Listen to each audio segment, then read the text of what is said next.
నమస్తే, welcome to Telugu Rajyam. నేను సే.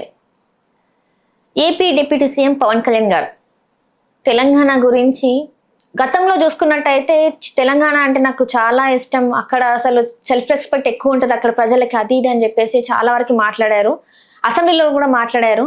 అలాంటి పవన్ కళ్యాణ్ గారు ఈరోజు కోనసీమకి తెలంగాణ ప్రజల వల్లే దిష్టి తాకిందని చెప్పేసి కొన్ని వ్యాఖ్యలు చేయడం ఇప్పుడు తెలంగాణలో తీవ్ర దుమారం రేగిందని చెప్పాలి.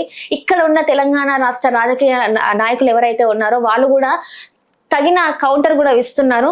అయితే దీనికి సంబంధించి మరిన్ని విషయాలు మనకు తెలియజేయడానికి మనతో పాటు ఉన్నారు ప్రముఖ రాజకీయ విశ్లేషకులు కేఎస్ ప్రసాద్ గారు. నమస్కారం సార్. సార్, ఇప్పుడు చూసుకున్నట్టయితే కొన్ని రోజుల క్రితం AP deputy CM Pawan Kalyan garu కొన్ని వ్యాఖ్యలు చేశారు. కోనసీమలో కొబ్బరి చెట్లు కేవలం మొండాల్లాగా మిగిలిపోయాయి, దిష్టి తాకింది, తెలంగాణ ప్రజల వల్ల దిష్టి తాకింది అని చెప్పేసి కొన్ని వ్యాఖ్యలు చేశారు. ఆ వ్యాఖ్యలు విన్న తర్వాత ఇక్కడ ఉన్న నేతలు ఎవరైతే ఉన్నారో తెలంగాణ నేతలు అది స్పందించారు, చాలా గట్టి కౌంటర్స్ కూడా ఇచ్చారు, వార్నింగ్స్ కూడా ఇచ్చారు. మళ్ళీ ఎందుకంటే జనసేన కార్యకర్తలు కూడా వాళ్ళకి కౌంటర్స్ ఇస్తున్నారు. సో దీన్ని అసలు ఎట్లా చూడాలి సార్? పిచ్చి పేలాపనకి, బుద్ధి జ్ఞానం లేని మాటలకి, అర్థం పర్థం లేని అవాకులు చవాకులు ఒక ప్రాంతం మీద మాట్లాడితే సరే, కోనసీమ అందాల గురించి, కోనసీమ పచ్చదనం గురించి జగమెరిగిన సత్యం. కానీ దానికి ధీటుగా 2014లో రాష్ట్ర విభజన తర్వాత తెలంగాణ కూడా హైయెస్ట్ ప్యాడీ ప్రొడక్షన్ వెస్ట్ బెంగాల్ని బీట్ చేసి వాళ్ళ తెలంగాణ సమాజం సమాధానం చెప్పింది పచ్చదనం అంటే ఇది అని. అలాంటి సామర్థ్యం ఉన్న ఒక రాష్ట్రం మీలాంటి వాళ్ళు శాతకాంతనం వల్ల, నేను డైరెక్ట్గా చెప్పాలంటే చిరంజీవి గారు కేంద్రపాలిత ప్రాంతం చేస్తారు హైదరాబాద్ని గుజులిపోయాడు, ఇంకా మాట్లాడకుండా. ఆ రోజున్న ఎర్రిమాలోకం కాంగ్రెస్ వాళ్ళ వలన ఆంధ్రప్రదేశ్ నుంచి ఎవడైతే ఉన్నాడో వాళ్ళందరూ బుర్రతక్కుతనం వల్ల రాష్ట్ర విభజన జరిగింది. ఆ ముసలోళ్ళు వాళ్ళ కాక చేతకాని ససవతనం వల్ల మన రాష్ట్రాన్ని కోల్పోయాం. తర్వాత ఈ హైదరాబాద్ అనే ప్రాంతంలోంచి వచ్చే 10 రూపాయలతో ఉదాహరణకి సమైక్య రాష్ట్రంలో కూడా 10 ప్రాంతాలకి 10 రూపాయలు వచ్చేవి. ఎందుకంటే హైయెస్ట్ రెవెన్యూ జనరేషన్ ఇక్కడే జరుగుతుంది.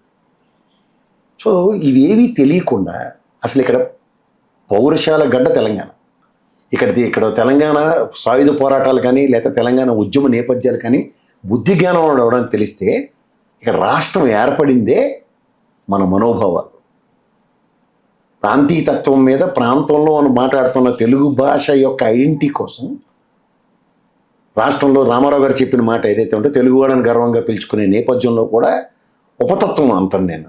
అదే తెలంగాణ సామాజిక వర్గ భాష వల్ల ఇది విభిన్నంగా ఉంది కాబట్టి ఈ ప్రాంతానికి ఒక ఐడెంటిటీ కావాలని ప్రయత్నం చేసిన పోరాటానికి ఫలితమే రాష్ట్రం ఏర్పడింది. అలాంటిది నువ్వు ఏమీ కాకుండా ఇక్కడ మనుషుల యొక్క భావాలు, ఉదాహరణకి ఆంధ్రప్రదేశ్ నుంచి వచ్చి ఇక్కడ బతుకుతున్న వాళ్ళు ఎంతమంది ఉన్నారంటే కోతులు రైలు పెట్టండి, మీ వాళ్ళు మీకు బాగా తెలుస్తుంది. ఇక్కడ మీ పార్టీయే లేదు. ఇక్కడ ఫస్ట్ థింగ్ మీ పార్టీ స్ట్రక్చరల్ డెవలప్మెంట్ కానీ లేకపోతే ఏదైనా ఉంటే దాని ప్రకారం ఏదైనా చేస్తే లేదా ఆంధ్రప్రదేశ్లో రాజకీయాలు చేస్తున్న మీరు అనుకుందాం. ఒక పక్క మీరు బీజేపీతో ఎంత మీరు అంటకాయకేద్దాం అన్నా సరే, మనకు కిషన్ రెడ్డి మొహమ్మద్ నాకు అక్కర్లే బీజేపీతో జనసేనతో పోతే మొహమ్మద్ చెప్పేసాడు ఆయన. అలాంటి నేపథ్యం మీది పెట్టుకొని రేట్ చూసుకుని ఇక్కడ ఫస్ట్ థింగ్ గోరుతో పోయేది గొడ్డల దాకా. ఏదో నేను దిష్టి తగిలేసింది పచ్చదనం విషయంలో ఏదో పొరపాటున మాడానో గ్రహపాటున మాడానో అది విరమించుకుంటే అయిపోద్ది. అంతానికి పోయి పాపం కంటే ఏమవుతుంది? ఫస్ట్ థింగ్ ఏంటంటే ఇక్కడ మనోభావాలు గాయమైనప్పుడు సినీ ఫోటోగ్రఫీ కెపాసిటీలో ఎవరు కోమటిరెడ్డి గారు రెస్పాండ్ అయింది, సినిమాలు కుదరవు ఇక్కడ అని. బికాజ్ ఇక్కడ బతుకుతుంది, ఇక్కడ మీరు ప్రాంతంలో ఇక్కడ పోనీ మీకు ఆంధ్రప్రదేశ్లోనే ఇల్లు కట్టుకుని అక్కడే ఉన్నారు, ఇక్కడ ఏం చేయట్లేదు, జగన్మోహన్ రెడ్డి లాగా చెప్తే వింటాం. ఆంధ్రప్రదేశ్ ప్రైడ్ అది ఇలా ఆయన ఉన్నాడని.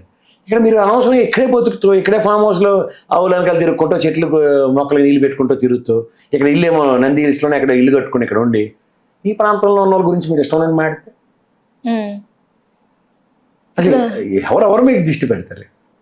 అంటే ఇప్పుడు చెప్తున్నాను, ఆ తుఫాన్ పరిసర ప్రాంతాల్లో వచ్చిన తీవ్రతగా అంచనా వేయడంలో మీది మెజరబుల్ ఫెయిల్యూర్ గవర్నమెంట్. కొబ్బరి చెట్లు టోపేరాలు లేచిపోయి దాని మీద మీకు అవగాహన లేదు. అన్నీ జగన్మోహన్ ఆవ్యాసం ఇక్కడ జగన్మోహన్ రెడ్డి వాళ్ళైనా ఇది అరే 30-40 ఏళ్ళు బట్టి అక్కడ సముద్రం నీళ్ళు ఎగదాన్ని ఇటుకొచ్చి ఆ ఉప్పు నీళ్ళతో జరుగుతున్న ప్రాబ్లం వల్ల కొబ్బరి పంట ఎంత తీవ్ర నష్టం వస్తుందో ఆక్రమణ వెలిబుచ్చుకుంటుంటే రెండు రాజకీయాలు మాట్లాడాడు. మరి దేనికి వెళ్ళి నువ్వు ఉప ముఖ్యమంత్రి కెపాసిటీలో అసలు వెళ్ళడమే తప్పు. వ్యవసాయ శాఖ మంత్రి ఉన్నాడు ఆల్రెడీ, అచ్చినట్టుగా ఉంటుండే నేను ఎందుకు వెళ్ళినట్టు నువ్వు గమనించినా? పెద్ద దాంట్లో దూరిపోతారు వెళ్ళి వీళ్ళు ఏడు చేసావు చూసినామంటే కాల్చొచ్చు.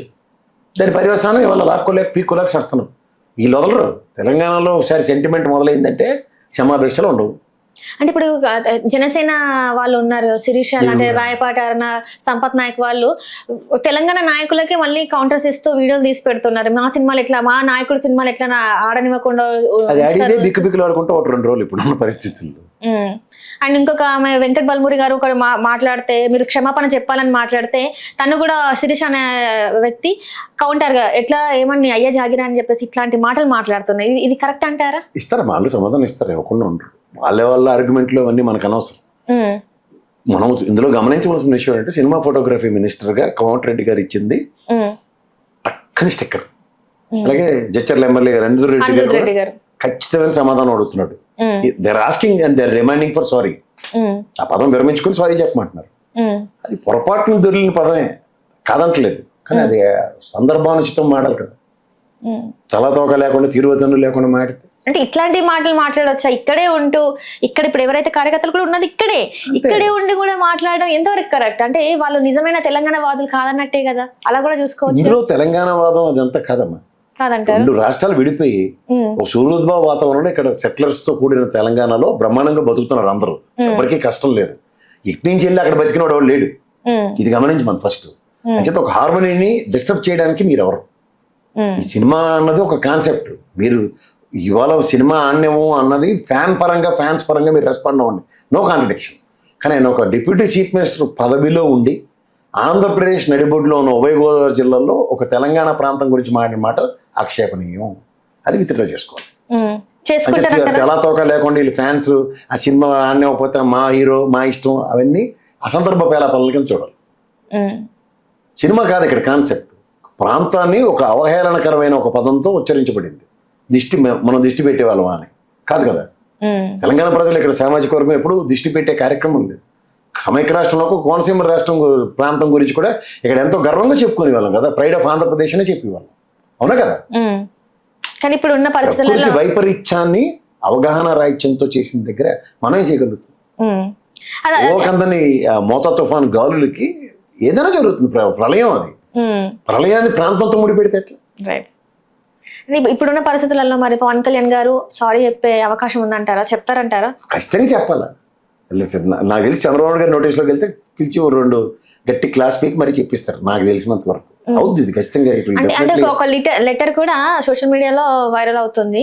కాకపోతే దాని మీద సైన్ లేదు, ఏం లేదు. జస్ట్ ఒక లెటర్ హెడ్ మీద ఇది జస్ట్ ఒక అనుకున్న మాటలు తప్ప అందులో నేను తప్పుగా ఉద్దేశించి మాట్లాడింది ఏం కాదు అని చెప్పేసి. అలా కుదరదమ్మా, అలాంటివన్నీ అలాంటి కుదరవు. ఇప్పుడు చాలా అఫీషియల్ గా ఆయన డిప్యూటీ చీఫ్ మినిస్టర్ హోదాలోనే ఆ పదాన్ని విరమించుకుని చెప్పాలి. They need to release a press note seriously. లేకపోతే ఈ పరిస్థితులు ఉధృతమయ్యే అవకాశాలు ఉన్నాయంటారు మరి తెలంగాణ ప్రాంతంలో. ఇక్కడ మనకు కొన్ని ఛానళ్ళకి ఎలాగైంది చూసావు కదా. సో అట్లాంటివి ఇక్కడ అయ్యే పరిస్థితులు అయితే ఖచ్చితంగా పోతాయి. మీకు స్టేట్ లో అంటే మీకు ప్రొటెక్షన్ అంతా టోటలీ కాన్సెప్ట్ డిఫరెంట్. ఇది అనుకోకుండా మాట్లాడిన మాటలు అంటారా సార్ నిజంగా మీరు? అది అంతా నాకు అనవసరం అమ్మా. యాదృచ్ఛికంగా వచ్చిన మాటలు లేకపోతే ఇంటెన్షనల్ గా మాట అవన్నీ అనవసరం. ఆ పదం ఒక ప్రాంతాన్ని ఒక రాష్ట్రాన్ని మీదకి ఒక అపహాదం అన్నది ఆ కాన్సెప్ట్ లో చూడాలి. There is nothing wrong in it. మనుషులు ఏదో మాట దొరుకుతాం, మాట దొరికినప్పుడు దాన్ని వెనక్కి తీసుకోమంటే అట్లా దేనికి పోర్షన్ దాంట్లో